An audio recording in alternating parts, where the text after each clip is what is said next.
नारायण नारायण नारायण नारायण।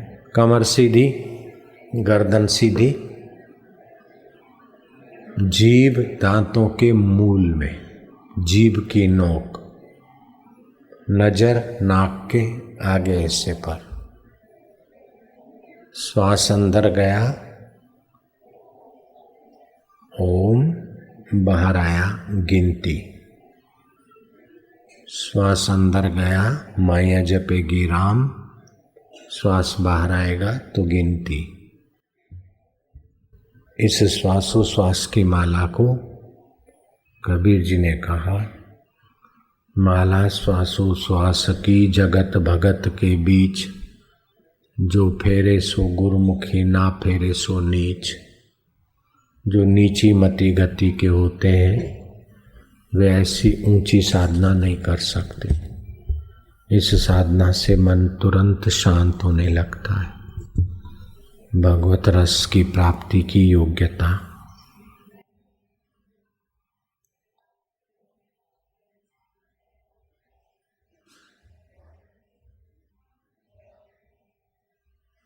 एक भी श्वास बिना गिनती के ना जाए। रोज ऐसे 50 श्वास गिनने का अभ्यास करो, काफी परिवर्तन हो जाएगा मन में, तन में और आपके व्यवहार में।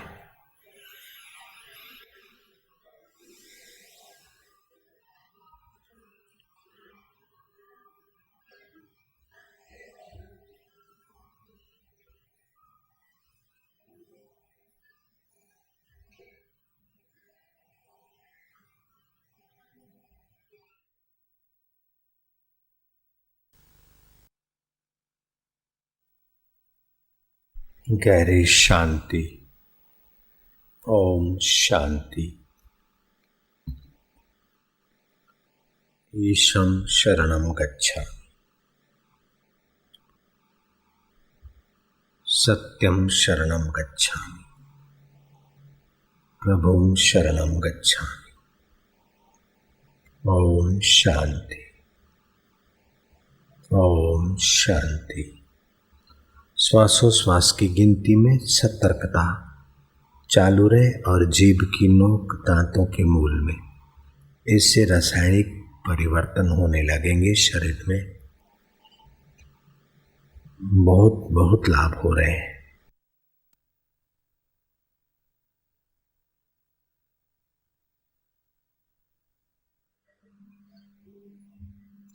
अजपा गायत्री विकार दंडोधेय। ये अजपा गायत्री विकारों से भी निर्मुक्त करके परमात्मा शांति का प्रसाद देने में सक्षम है। ये अंतरंग साधना जिसको मिल गई, ज्ञानेश्वर महाराज कहते हैं उसे बाहर के तीर्थों से क्या लेना। तीर्थ कहते हम कैसे पवित्र करें। ये तो स्वयं भगवत जप ध्यान से पवित्र हुआ है, हमको पवित्र करने वाला है।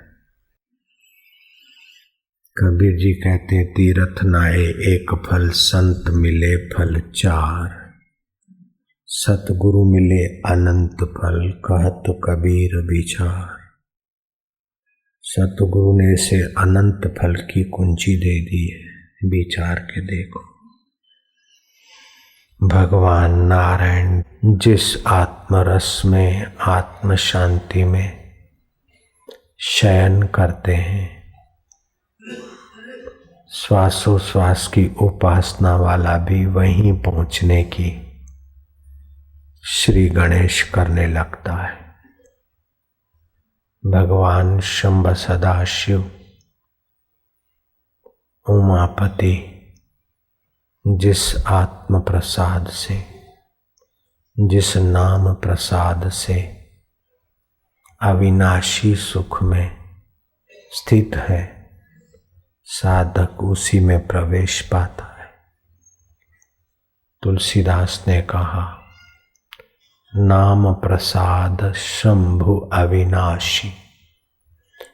जगत का सुख विनाशी है, जगत के संबंध विनाशी, जगत का संयोग विनाशी है, लेकिन आत्म संयोग अविनाशी। मनुष्य बचपन को छोड़कर जवानी में आया, अगले जन्म के मित्रों को छोड़कर इस शरीर में आया, बचपन को छोड़कर जवानी में आया, जवानी को छोड़कर बुढ़ापे में आया, बुढ़ापे को छोड़कर मौत में जाता है, लेकिन अपने आत्मा को नहीं छोड़ सकता है। ये अपना चैतन्य आत्मा में विश्रांति पाने वाली उत्तम साधना दीक्षा के दिन खास साधकों को कराई जाती है। कि जीवन की दो उपलब्धियां हैं, अनासक्ति और एकाग्रता। आसक्ति जीव को बंधन देती है, अनासक्ति जीव को भगवान के परम पद तक पहुंचाती। चंचलता जीव को तुच्छ बनाती और एकाग्रता जीव में असीम बल और ओज लाती। सुबह नींद में से उठकर थोड़ी देर शांत रहो। जो मनुष्य के भीतर ईश्वर को न देखकर उसके दोष देखता है, उसका हृदय दोषी हो जाता है। ये पुजारी ऐसा है, ये सेवक ऐसा है, ये गुरु भाई ऐसा है, ये ऐसा है, वे लोग दुखी रहते हैं। लेकिन ऐसे वैसे में भी गहराई में जो ईश्वर को देखता है, वे लोग सुखी रहते हैं। जिनको सुखी रहना हो वो अपने हृदय से फरियाद का भाव निकालते। जो फरियादी चित्त रखते हैं उनको तो ब्रह्मा जी भी सुखी नहीं कर सकते। राजा राम की नाई, भगवान कृष्णचंद्र की नाई, जो सबकी अच्छाइयों की ओर नजर रखते हैं, उनको कोई दुखी नहीं कर सकते। वस्तु भी बदलती है, व्यक्ति भी बदलते हैं। वस्तु व्यक्ति से सुख लेना ये धोखा है। सभी वस्तु व्यक्तियों के पीछे सुख स्वरूप भगवान की सत्ता को स्वीकार करते थे।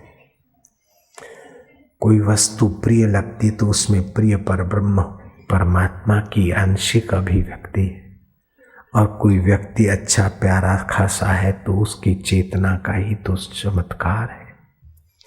नहीं तो भगवान की ये आदत है, ऐसा कह दो, लीला है, व्यवस्था है। आप ईश्वर के रास्ते चलो ने, थोड़ा बहुत तो कुछ न कुछ आपके जीवन में एक छोटा मोटा चमत्कार कर देंगे, तो आपकी आस्था हो जाएगी। फिर आप चलते रहो चलते रहो। जब भी आप थके हारे तो फिर थोड़ा सा कुछ दिखा देंगे, फिर आप चलते रहो चलते रहो। ऐसा करते बड़े अनूठे हैं वे यार। ऐसा ऐसा जीवन में जिसको अनुभव हुआ हो हाथों पर करो। होता तो सभी को है, सूझबूझ किसी को होती है, बाकी ऐसा भगवान की लीला का अनुभव होता रहता है। कुछ न कुछ ऐसा मिल जाता है कि लगता है कि हाँ भगवान है और हमारी मदद किए या हमको ये लाभ हुआ। ऐसा चमत्कार कुछ हो ही जाता है। लेकिन फिर जब चलते हैं, जो चलते जाते हैं तो अपने आप चलते तो ठीक है, हारते थकते तो कभी दुख तकलीफ विरोध दे के चमत्कार करते संसार की आसक्ति मिटाने को, तो कभी भंवर में पड़ी नाव को के खिवैया होकर मदद कर देते। चारों तरफ से हताश निराश हो जाते हैं, अब कोई नहीं है। बड़े बड़े ऊंचे ऊंचे लोग शत्रु बन गए, अब हम बेसहाय हैं। ऐसा चमत्कार करते कि हमारी नाव की पतवार संभाल लेते। सोचते कि अब कौन संभालेगा, कौन करेगा, क्या करेगा, कैसा होगा, और ऐसे हो जाता है कि पता ही ना चले। ऐसे तो भगवान की लीला पद पद पे भक्त को आस्तिक को सहायता और सहयोग देती रहती है।